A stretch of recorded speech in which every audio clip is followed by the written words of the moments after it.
Magandang araw mga mahal ko, welcome back dito sa aking channel. So for today's video, kung ikaw ay hindi pa nakakapag-follow sa akin, ay abay mag-follow ka na at i-like mo na itong video na ito. At huwag mong kalimutan na i-all ang settings kapag ikaw ay nag-follow para updated ka sa aking mga gagawin videos or sa mga bago nating upload na videos. Bigla nga nagyaya si Maynard kasama ang kanyang pamilya dahil pupunta nga daw kami ng Montilago. Ay abaw, gala na naman si bakla. Katirikan nga ng araw ay agad na kaming pumunta doon sa Montilago at sumakay nga kami na bangka dahil dalawang bangka nga kami ay sumama na din si Rio dahil meron siyang bangka. Habang nananakbo nga kami diyan sa dagat ay nagdaan ng kawil si Rio at baka sakali daw naman may mahuli kami at iihawin namin pagdating doon sa Montilago. Wow! Ay sadya naman kaganda ng tanawin at kaganda rin ng panahon at tubig din sobrang linaw kasing ganda ko man din. Charies! Sa kasamaan ng palad ay wala nga kaming nahuling isda ay ano gayon. And wari natakot sa akin dahil may sirenang kasama. Ay amoy na amoy ang kalahi. Dini nga pala kami nagpundo ng bangka sa may barangay Buhay na Tubig. Tingnan nyo naman at napakaganda ng view dini. Abay bagay na bagay dini mag-shooting ang Marimar. Marimar! Ow! May ganon? Abay wag ganon. Baka naman pati si Jezebel ay mainggit at dini ay mag-shooting na din. Pinauna ko na nga diyan si Maynard para siya ang aming susundan dahil hindi nga namin alam kung saan ang daan. Ay siya maliligaw. At nadaanan nga namin aring nagkukupras dini dahil ito nga ang pangunahing hanap buhay dini sa amin sa Oriental Mindoro ay gariniho ang pagkukupras kung hindi nyo po alam. Yung mismong mga bunot nga niya o mga balat nga niya ang nilalagay diyan bilang panggatong para maluto ang inyong kupras. Anong lugar daw ito? Patay na tubig. Buhay na tubig. Makapiesta sa Montilago. Hi guys. Papunta po kami ngayong Montilago. Dito kami dumaan sa Buhay na tubig. So ayun guys, nandito nga kami ngayon sa Buhay na Tubig dahil naamoy ko na may handaan din banda-banda rin. What? Dapa na. Kalaking dapa na eh. Dahil nga may naamoy tayong amoy handaan banda-banda riyan ay tayo ay magtakaw na naman. Oh no!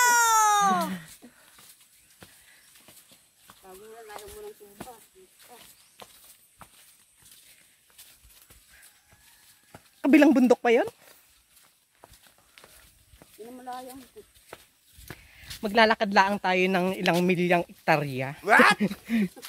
Milyang ektarya talaga. Para marating natin ang Montilago dahil matagal na din tayong hindi nakakapunta doon. Charis, kahit wala pang anong tawag dito. Hi guys. Kahit hindi pa tayo nakakarating doon. Aray, dami pa. Sige, vlog pa more. Titisod na sa Ito ang aking first time na makakarating ako sa Montilago. At syempre samantalahin na din natin dahil pupunta tayo ng hot spring, pupunta tayo ng ano pa yan? Ano pang meron dyan sa Montilago? Yung kuwebang maraming paniki. Dito ga ngayon? Ano ngayon? Basta yun guys. So update ko na lamang kayo kapag kami ay nandun na sa Montilago. Talaga kami halhal na din sa paglalakad. Charir. Parang hindi tayo sanay maglakad sa balunbot. So yun guys, after ng mahaba-habang salungahin ng bundok, nandini na kami sa daan. Sa wakas naman ang Ano? Sa inyo? Papunta pa dyan? Kaya ka papunta doon. Ang ganda. Ang ganda naman, sulit naman at ang ganda ng view din sa daan. Ayan. Yung ating mga kasamahan. Diyan daw ang daan pataas, papuntang lugta.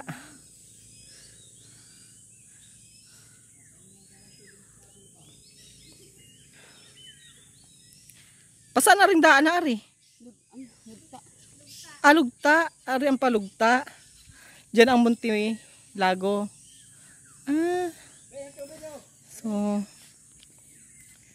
So ayun guys. Tagaktak ng aming pawi sa paglalakad. Dahil ang tarik ng aming pinanggalingan. Tingnan nyo naman. Yan dyan kami dumaan. Yun o, ang tarik dyan o. Tayo pa na, makita natin yung daan. Yan dyan kami nang galing guys. Hanggang dito, tingnan nyo naman ang aming nilakad para kaming nagpipinitensya sa mahal na araw. Charis. Oh no! So ayun, panibagong adventure na naman si mahalan nyo. Panibagong adventure na naman tayo at maglalakad na naman tayo patungo sa Montilago. Charis. Oo nga, Montilago nga, tama. So ayun, update ko na lang ulit kayo kapag kami ay nasa Montilago na. Kasing ganda ko ang view dito. Ito pa na mukha. So ayun guys, bye-bye. After nga tayong magsalunga ay palusong naman tayo or pababa na naman tayo. Eh hindi na tayo mapapagod dahil pababa ng pababa. Parang spaghetti song lang, may pataas at pababa. Alay, hindi yun gayon. Matapos ang ilang dekadang paglalakad, dekada talaga, ay nadaanan naman namin aring magandang simbahan ng INC or Iglesia ni Cristo din sa taas ng Barangay Montilago. Sadya naman akong namangha sa kulay ng INC dahil ito nga ay favorite color ko at saka parang palasyo yung pagkakadesign ng kanyang building. O diba, may paganong building. Kung pagmamasdan mo, ang kulay niya ay parang kulay langit na din. Ay sadya namang nakakamangha at nakakaakit aring simbahang ari. Napakaganda talaga ng pagkakagawa. Parang di nila wari tumira. A few moments later. At nakarating na nga kami doon sa bahay ni Princess sa Barangay Montilago at ang taas nga noon ay simbahan. Kaya kami ay umakyat na kaagad ni Ate Beng at para makita namin ang kaganapan doon banda sa taas. Ang agad nyo ang makikita diyan ay yung cottage na itsurang bangka at diyan nga daw ay maraming nagpapapicture or dati daw diyan ay kawayan or gawa sa kawayan ngayon ay ginawa ng semento para maging mas matibay. Kaya siguro bangka ang dinisenyo din sa cottage na ari dahil ang mga taga Montilago nga ay sumasakay pa sa bangka dahil dati ay mahirap pa ang daan din sa Barangay Road. Ay sadya naman palang napakaganda ng view din kapag ikaw ay naandini sa loob ng bangka na cottage na ari at sadya ka nga mapapakuha talaga ng picture. Sa mga gantong lugar ko talaga gustong magbahay yung may makikita akong magagandang view sa paggising ko sa umaga para ma-relax yung aking mata. Parang gusto ko na talagang mag-asawa din sa Montilago. Tapos din kami magpapakasal sa simbahan ng Montilago. Ay kasarap wari. Ay naku bakla. Naghangad ka na naman na ikasal. Wala na magpapakasal sa iyo dahil hindi ka naman babae.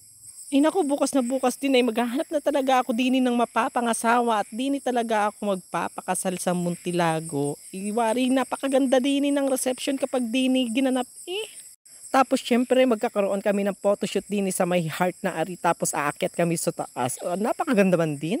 Ay nako, wag ka nang mag-ambisyon diyan bakla. Sadya naman talagang napakaganda ng simbahan din sa Barangay Montilago. Pwedeng-pwede dining magtiping ang marimar. Siyempre ang gaganap na marimar ay ako, tapos meron akong pulgoso, tapos meron akong seryo at hahanapin ko talaga din sa Barangay Montilago ang aking magiging seryo. So ayun guys, pupunta naman kami ng hot spring together with Ate Beng, ang asawa ng aking pinsan. So dahil Kumukulong tubig. Dahil first time ko lang makapunta dito at siya ang ating gagawing tourist guide. Dahil nakapunta na siya dito at alam niya ang daan patungong hot spring. Titingnan natin kung totoo nga siyang hot. Charis. Kumukulo talaga. Kung kasing hot ko nga baga siya.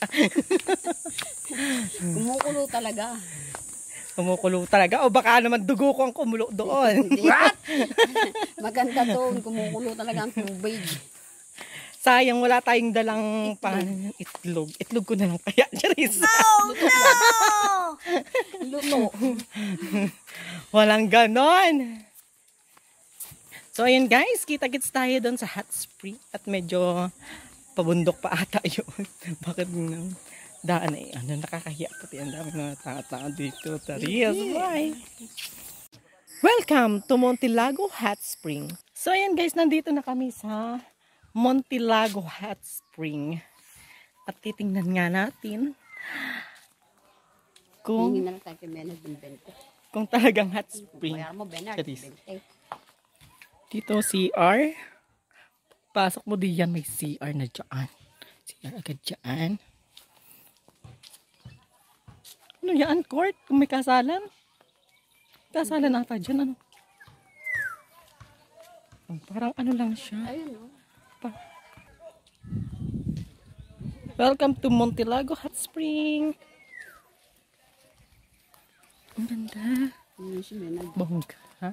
Sabi ko, pag yun, singilin mo si Benard. Saglit lang naman tayo.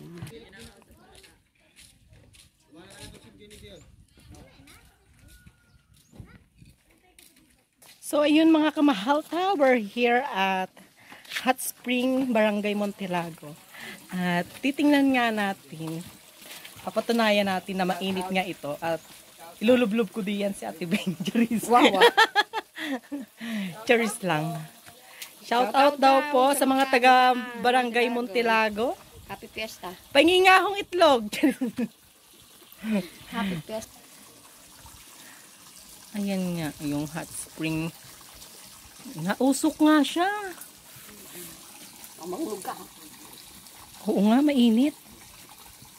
Oo nga, mainit nga. Tabi-tabi po nuno. Sabi nila may hipon daw dito na. Oo, yun pula.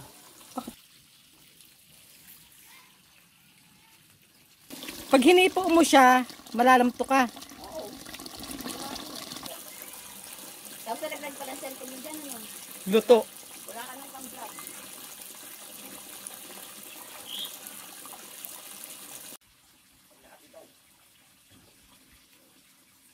Picture mo ako din. Ay, saan mo lang sa vlog ako din?